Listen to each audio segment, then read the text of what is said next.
Where can you go to see majestic granite mountains and magical waterfalls?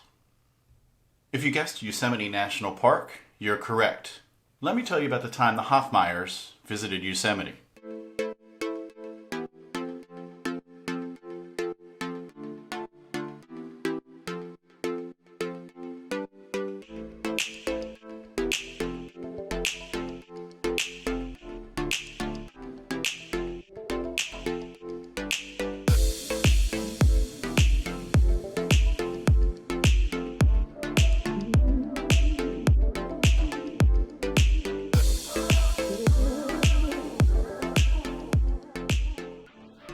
Yosemite National Park is 1,200 square miles of awesomeness.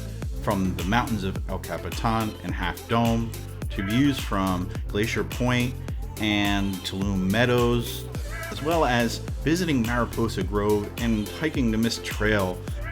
There's just so much you can do in this national park that you'll never be bored.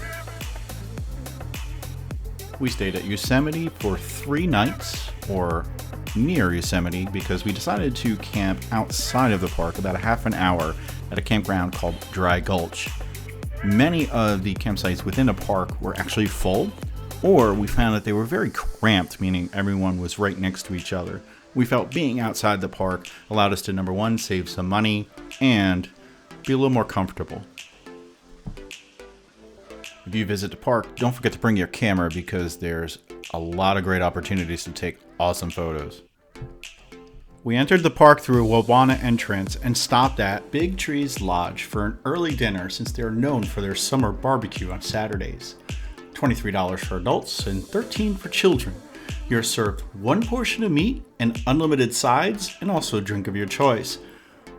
There's brisket, chicken, ribs, burgers and hot dogs, salmon, as well as veggie burgers.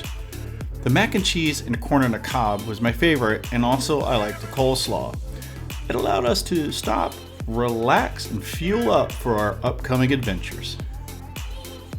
After we ate, we headed over to the Pioneer History Center right next door, where you can experience what it's like to live like a pioneer. We walked through a covered bridge, watched a blacksmith do his thing, petted some horses, and also viewed some other things that entertained us along the way. It's free to wander, donations are welcomed, and if you do want to ride the horses, there is a fee for that. Otherwise, it's a great place just to look around and see what it's like to live the pioneer life. Once we're done stuffing ourselves and living like pioneers, we decided to get some rest and we headed back to the campground. The next day, we wanted to get out and hit Mist Trail, and oh my God, what a beautiful hike with some great scenery.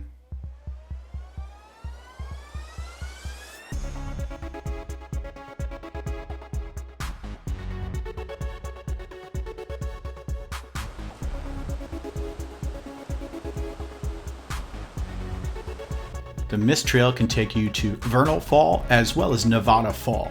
If you want to just simply go to Vernal Fall, it's about 3 miles round trip. If you want to go all the way up to Nevada Fall, it's probably about 7 miles.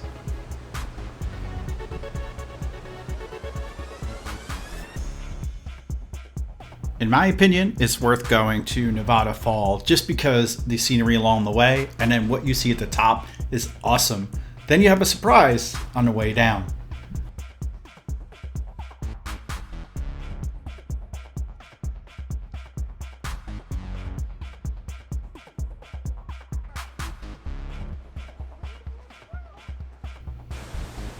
First up is the footbridge. Yes, you can get a little bit wet here from the mist, but it's not why they call it Mist Trail. You'll see that later.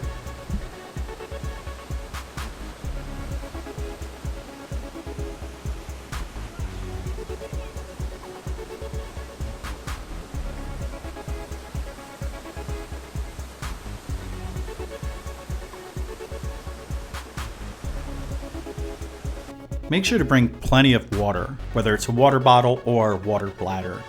There is an area to fill up your water before you start your long trek.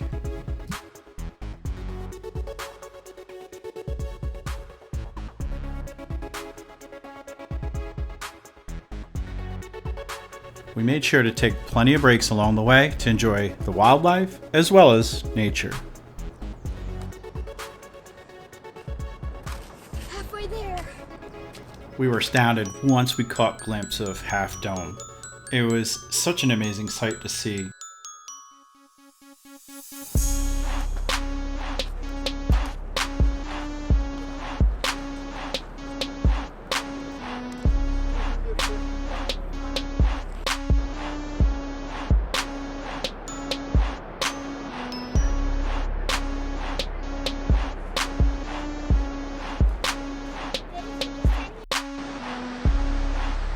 That's some beautiful scenery, right? We thought it couldn't get any better, but it did.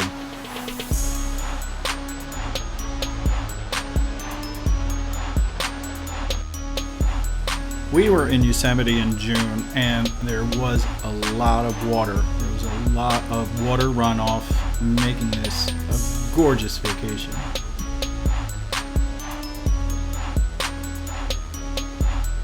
There's an area or an overlook right by the falls that you're seeing here. We waited in line, and which was about 20 people long, to get our picture taken.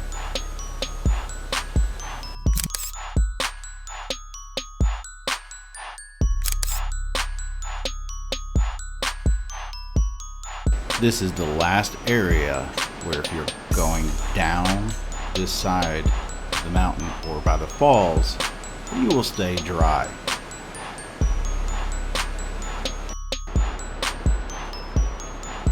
As you start down the trail, you're greeted by railings and some steep steps. Just be careful because they can be wet and slippery. It could also be a good idea to go up the trail rather than down. This way you have better footing and be less susceptible to slips on the way down.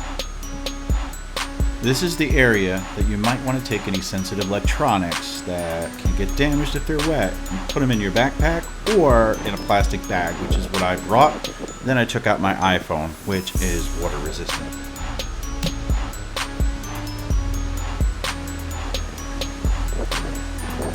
As I mentioned earlier, there was a lot of water runoff when we were there, making the mist extra special. As you see, this is where we start to get really wet. The sound from the waterfall was just so loud, it's hard to even talk to each other when you're walking next to one another.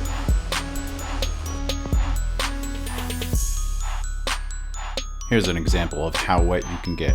Take a look at the back of Andrew's hat right here. It is soaked.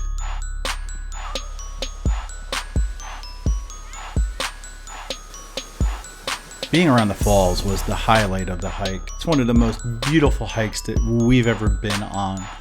Make sure to soak up your surroundings because it's a beautiful place to visit, and you may never get to see something as beautiful again.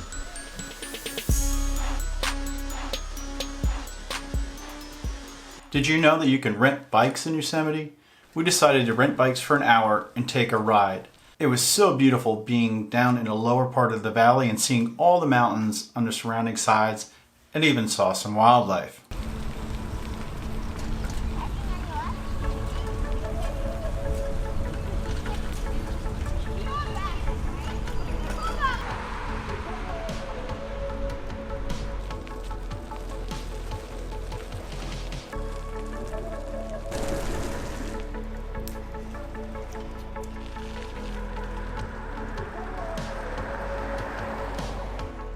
If you have children, make it a point to stop at Happy Isles Art and Nature Center, which is stop number 16 on the shuttle route. You can learn about the wildlife in the area, or better yet, have your children participate in one of the art activities that they have. Just make sure to check the schedule ahead of time.